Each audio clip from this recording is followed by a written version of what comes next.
Hello friends, welcome to AH times. Friends, ఈరోజు మీ అందరికీ ఈ వీడియోలో ఇప్పుడే వచ్చినటువంటి ఒక ఫ్లాష్ ఇన్ఫర్మేషన్ అప్డేట్ గురించి చెప్పడానికే ఈ యొక్క వీడియోని అయితే చేయడం అయితే జరుగుతుంది.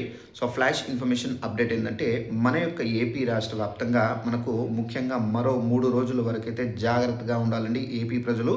అయితే ఇళ్ళ నుండి బయటకు రాకూడదని చెప్పేసి కూడా అయితే అప్డేట్ అయితే వచ్చింది. ఎందుకు రాకూడదు ఏంటి, సో ఏ విధమైనటువంటి జాగ్రత్తలు తీసుకోవాలి పూర్తి వివరాలు తెలియజేస్తాను. ఈ వీడియో మీకు నచ్చినట్టయితే లైక్ చేసుకొని ఛానల్ సబ్స్క్రైబ్ చేసుకుని వారు ఉంటే కనుక వెంటనే ఛానల్ కూడా సబ్స్క్రైబ్ చేసుకొని ఫాలో అవుతానండి. ఇక వివరాల్లోకి వెళ్ళినట్లయితే, మన యొక్క ఏపీ రాష్ట్ర వ్యాప్తంగా చల్లటి గాలులు అనేది మనకు ఏపీ వైపుకి అయితే దూసుకొస్తున్నాయి. సో దీని కారణంగా ఇప్పుడు మనకు ప్రజెంట్ ఏదైతే చలి ఉందో, ఈ చలితో పాటు ప్లస్ మనకి ఏంటంటే చల్లటి గాలులతోడైతే కనుక మనకు ఆల్మోస్ట్ చలి తీవ్రత అనేది ఎక్కువ పడుతుంది. ఉష్ణోగ్రతల స్థాయి కూడా అయితే మనకు తగ్గిపోతుంది, పడిపోతాయి.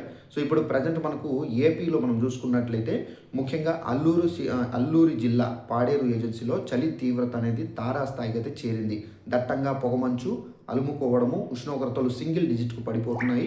అయితే మనకు శనివారం అయితే మనం మొన్న చూసుకున్నట్లయితే మినుములూరుకు 5, అరకులో వచ్చేసి 5, అరకు 7, పాడేరు 7 డిగ్రీల చొప్పున అత్యల్ప ఉష్ణోగ్రతలు నమోదైంది. చలి తీవ్రత మనకు ముఖ్యంగా చూసుకున్నట్లయితే, చలి తీవ్రత నుండి ఉపశమనం పొందడానికి గిరిజనం చలిమంటలు వేసుకుంటున్నారు. దట్టంగా పొగమంచు ఉంటుంది. సో ఈ పొగమంచు కప్పుకోవడంతో రోడ్లపైన వాహనాలు కూడా అయితే లేటుగా అయితే వస్తున్నాయి. సో మరో 3 రోజులు సో ఆ కారణంగా ఏంటంటే మనకు ఏపీలో చలి తీవ్రత అనేది ఎక్కువ అవుతుంది. సో దీని కారణంగా ఏపీలో ఎవరైతే ఉన్నారో ప్రజానికము సో జాగ్రత్తగా ఉండండి. సో ఈ చలిగాలులతో ఏంటంటే ఆల్మోస్ట్ ఏంటంటే హెల్త్ ఇష్యూస్ కూడా అయితే వస్తాయి.